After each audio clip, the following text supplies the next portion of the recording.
Hello students, welcome to EPG Pathshala.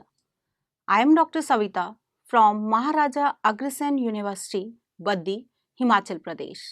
Today we are going to talk on module Theory of Cost 2 from paper Managerial Economics. After completing this module, you will be able to understand the various types of long run cost, concept of long run total cost, the concept of long run average cost, concept of long run marginal cost, relationship between LMC and LAC, and modern theory of cost. In the context of production theory, long run is defined as the period in which all the inputs becomes variable. The variability of inputs is based on the assumption that in long run, supply of all the inputs including capital equipment and factory building becomes elastic. So, the long run is a period in which there is sufficient time to alter the scale of production or equipment or the organization with a view to produce different quantities of output. The firm are therefore in a position to expand the scale of their production by hiring a more quantity of all the inputs. In the long period, all factors of production are variable. There is no distinction between fixed and variable cost. All the costs are variable cost. All factors, that is building, machinery, and even employees and organization are changeable. In the long run, the firm has enough time to bring about change in fixed factor of production. So, in long run, we have three types of cost, that is long run total cost, long run average cost, and long run marginal cost. Long run total cost. Long run total cost is always equal or less than the short run total cost, but it is not more than the short run total cost. Long run total cost curve represents the least cost of different quantities of output.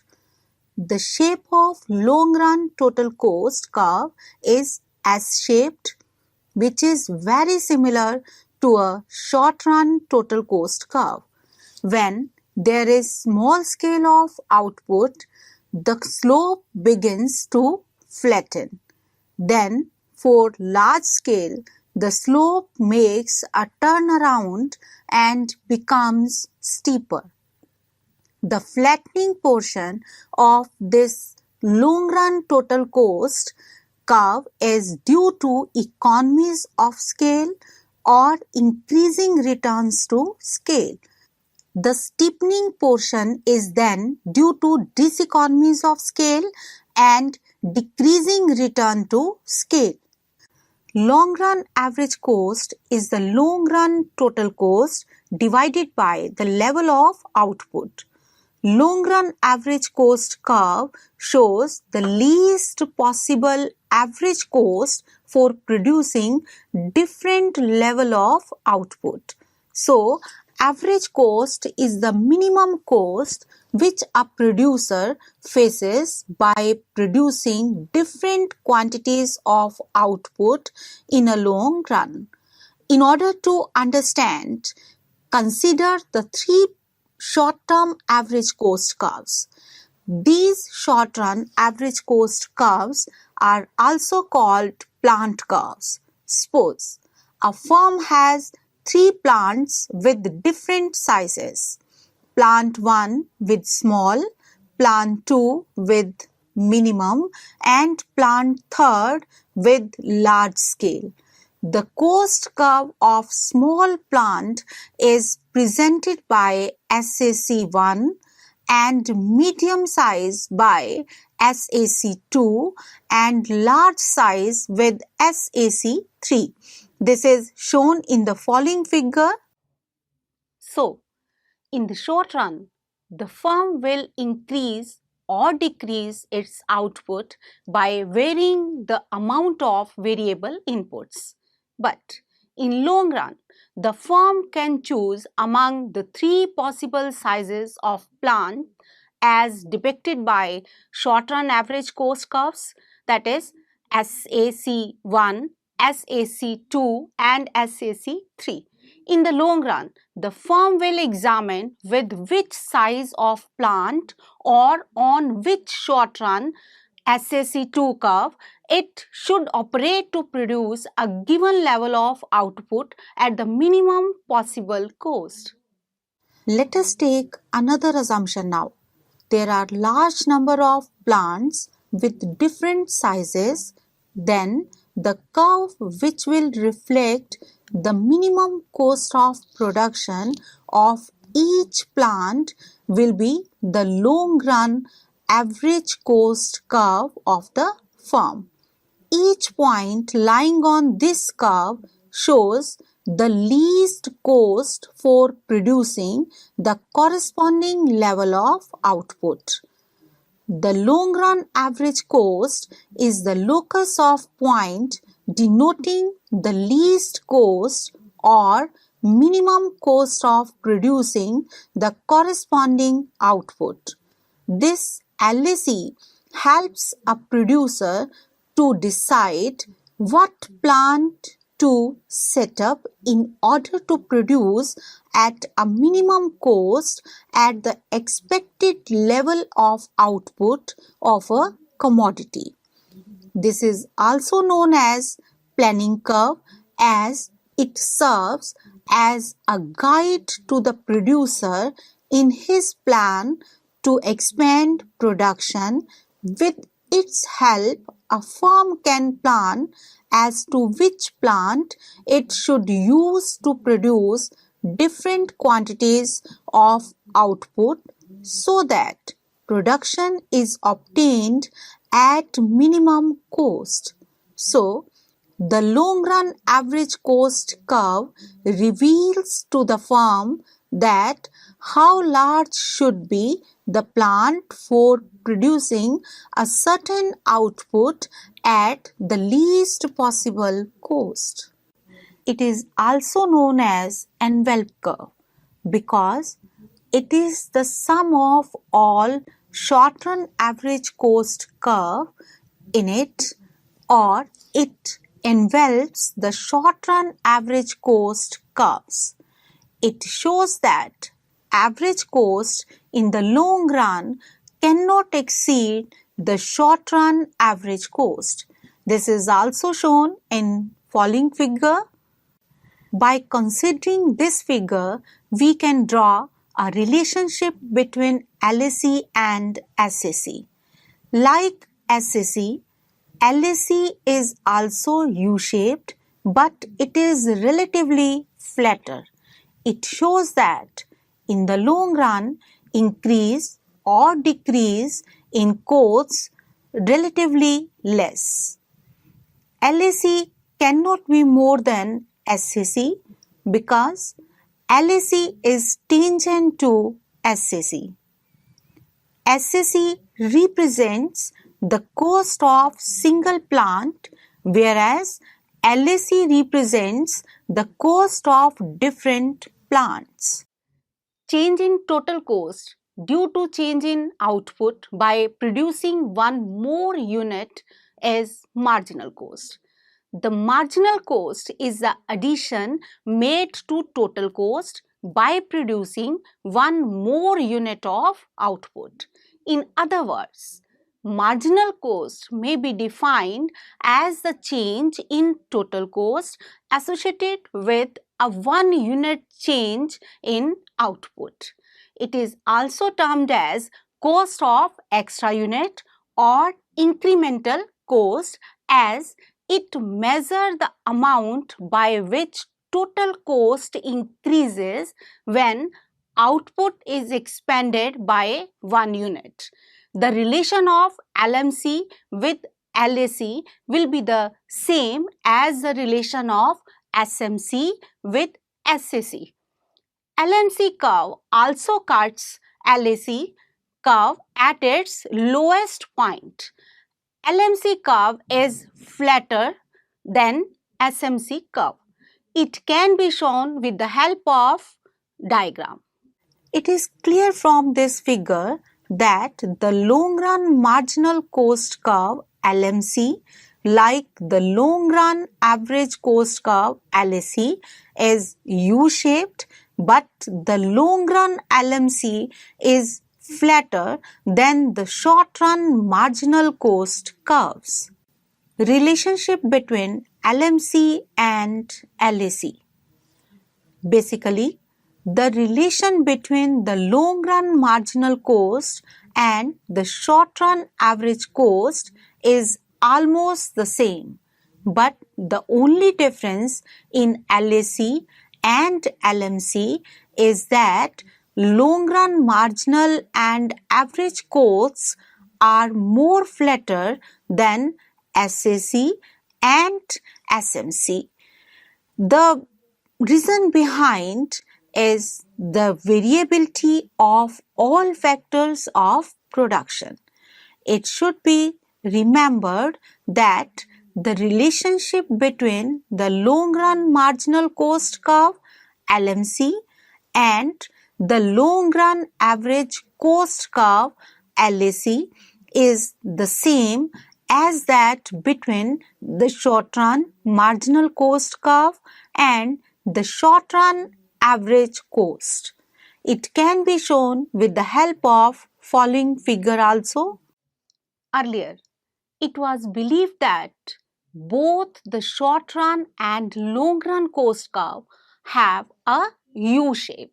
But in recent years, it has been observed that in real life, the cost curves are saucer-shaped or L-shaped.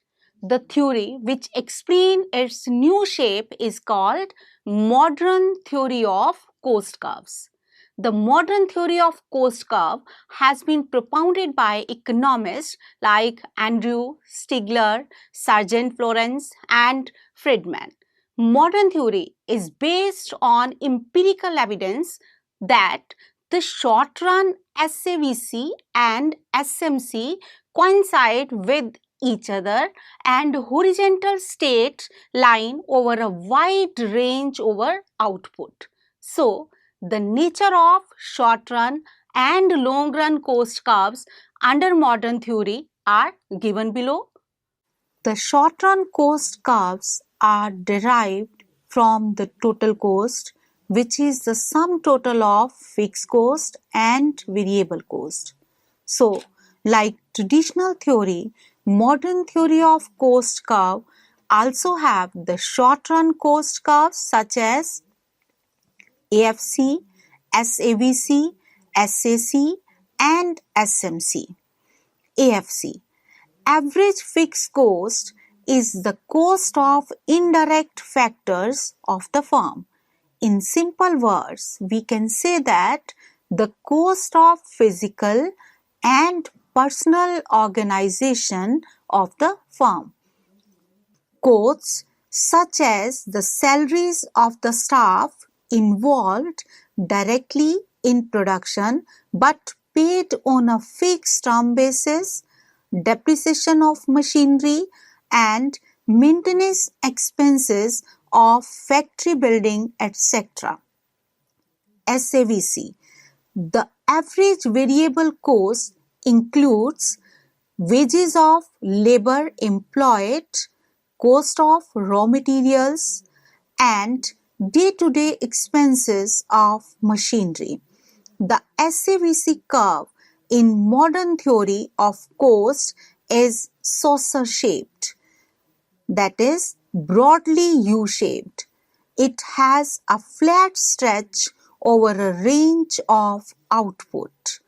This flat stretch represents the built-in reserve capacity of plant. The following portion of SAVC The following portion of SAVC shows reduction in cost due to better utilization of fixed factors, improvement in the skill and efficiency of labor, and less wastage of raw material. On the other hand, rising portion of the SAVC curve shows the inefficiency of labor, frequent breakdown of machinery, and the wastage of raw material.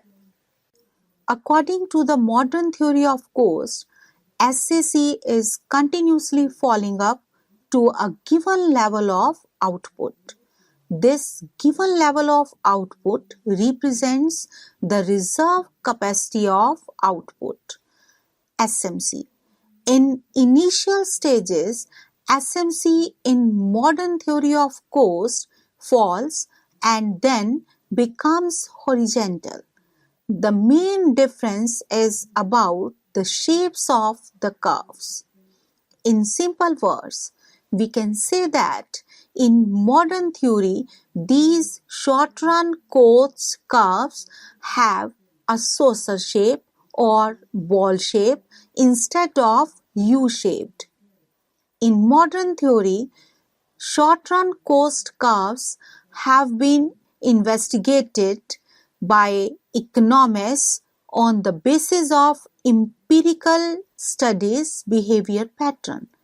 According to this theory, the firm chooses only that plant which can be run with the available variable direct factors and the one which has a great flexibility with some reserve capacity.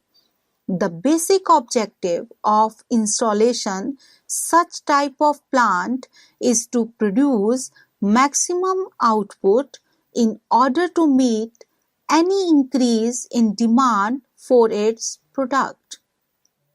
The SAVC and SMC curves are shown below in the figure.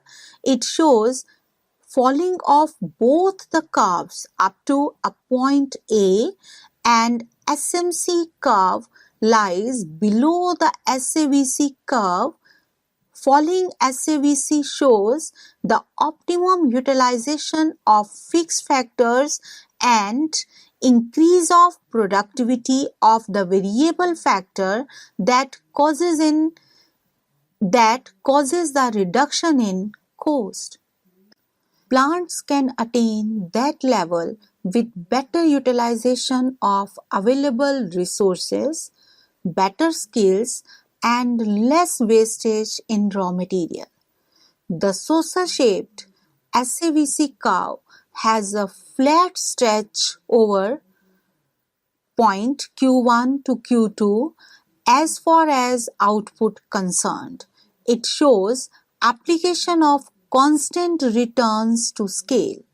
Divisibility of fixed factors is the main reason behind the saucer shape of SAVC curve. After reaching to the point B, both curves have started rising, which shows increase in cost. This increased cost may be due to increase in wastage of raw material, frequent breakdowns, lack in labor productivity, and overtime payment to labor. When SAVC rises after the full utilization of the reserve capacity of the plant, SMC curve lies above it. SAC is obtained by adding the average fixed cost to the average variable cost. As shown in the following figure, AFC falls as the output is extended. The SAC falls up to the level of output at which the reserve capacity is fully exhausted, that is, up to the OQ level. Afterward, SAC rises with the increase in output. At point M, SAC intersects SMC, that this is because of steeply rising SAVC from point E, and on the other side AFC is falling at low rate. As the output increases, the firm's average cost of producing that output is likely to decline. At least to a point, this can happen for some reasons.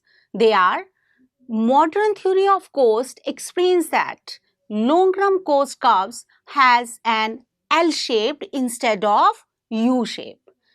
First, the LAC curve falls, then it remains flat or may slope down to its right-hand side.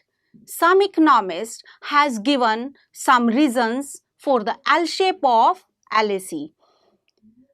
As we all know, in the long run, all the costs are variable cost. Whenever the firm thinks about the effect of expansion of output on an average cost, the production and the managerial cost are taken in consideration. With increase in the scale of production, its production cost falls in the beginning and gradually keeps on falling. That happens because of technical economies of large scale. Therefore, a firm producing on large scale can enjoy the economies by the use of superior techniques. Modern technology is highly specialized. The advanced technology makes it possible to conceive the whole process of production of a commodity in one composite unit of production. For example, the production of cloth in a textile mill may comprise of such plants as spinning, weaving, printing, packing, etc. The technical economies are of three types. Economies of dimension. When a firm increases its scale of production, the average cost of production falls, but its average return will be more. Economies of byproduct.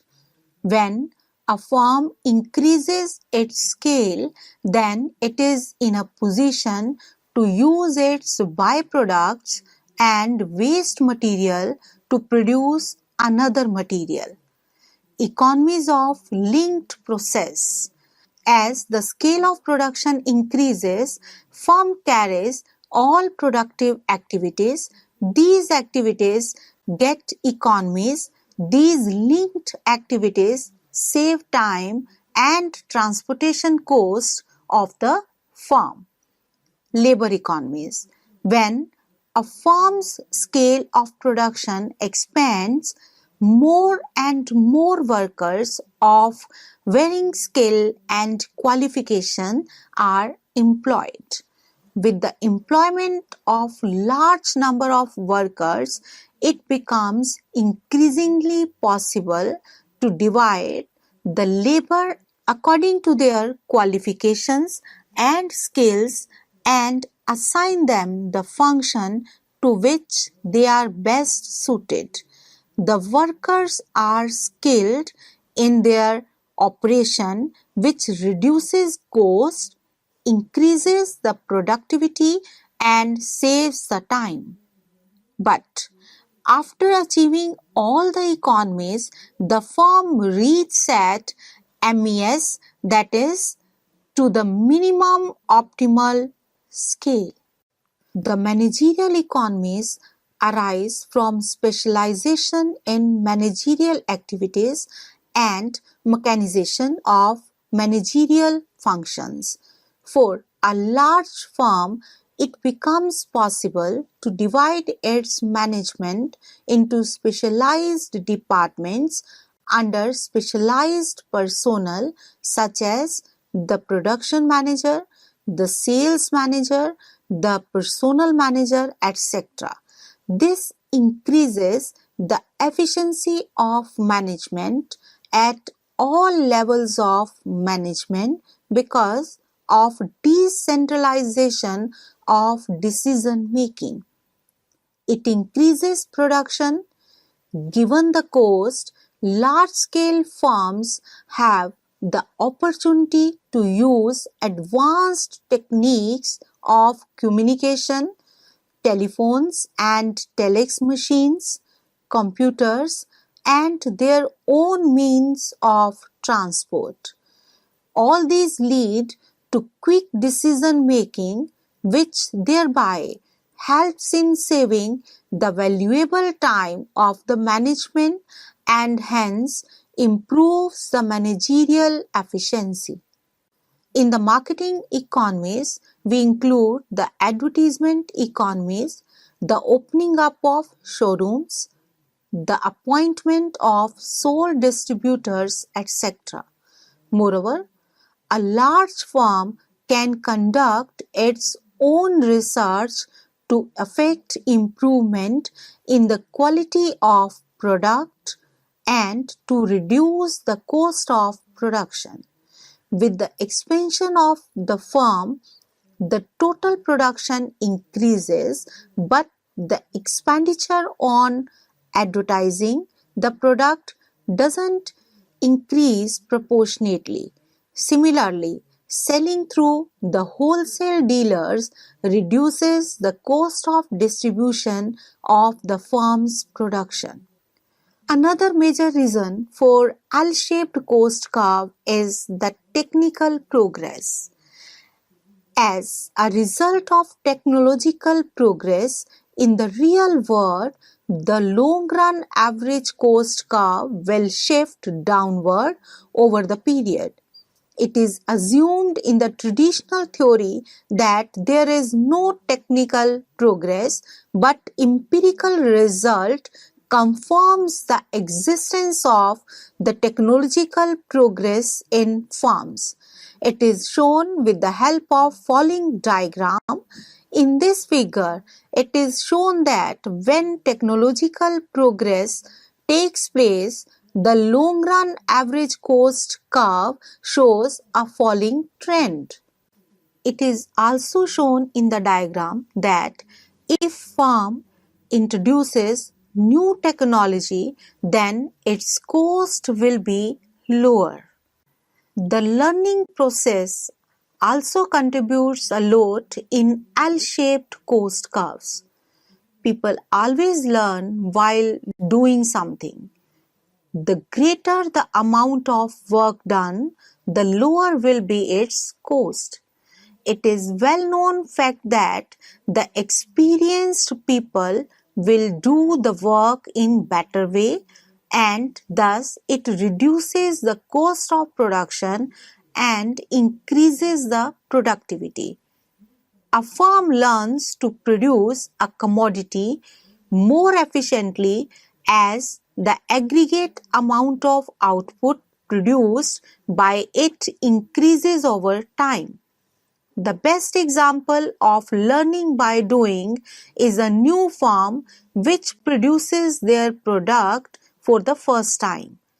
After producing the first unit, they may be able to reduce the time required for second unit. And if they are able to do so, it will reduce their cost of production.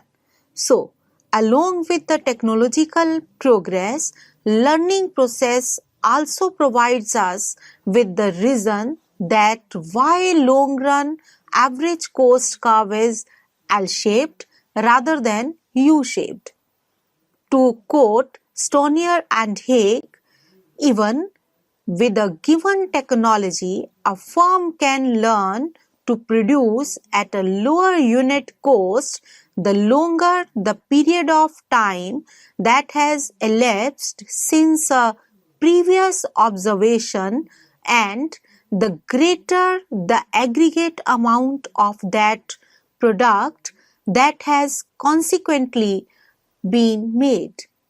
It may be therefore concluded that technological change is not the only reason why long-run average cost curves are L-shaped rather than having U-shaped. Students, let's summarize what we have learned in this module.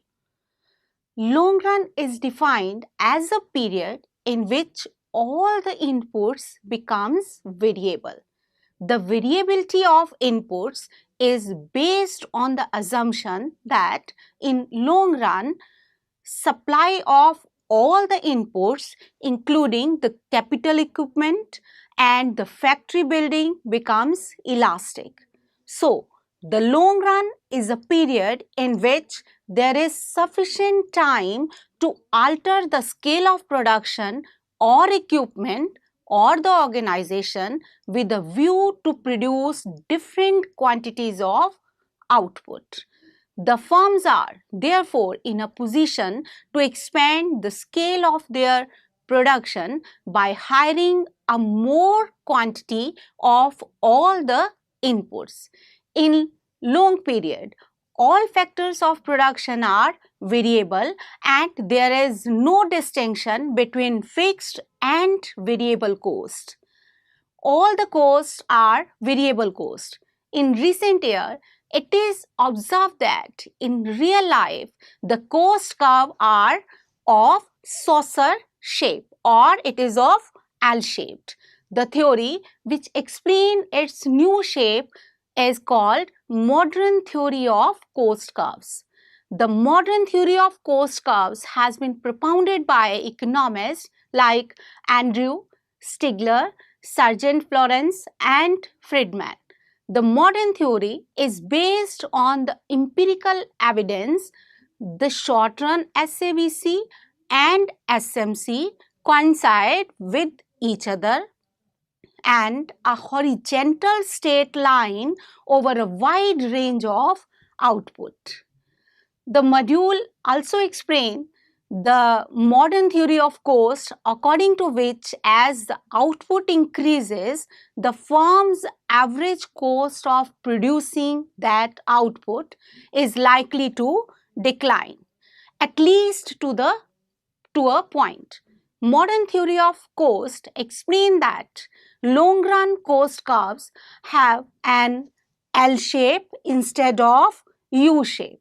First of all, LAC falls, then remains flat and may slope downward to its right hand side.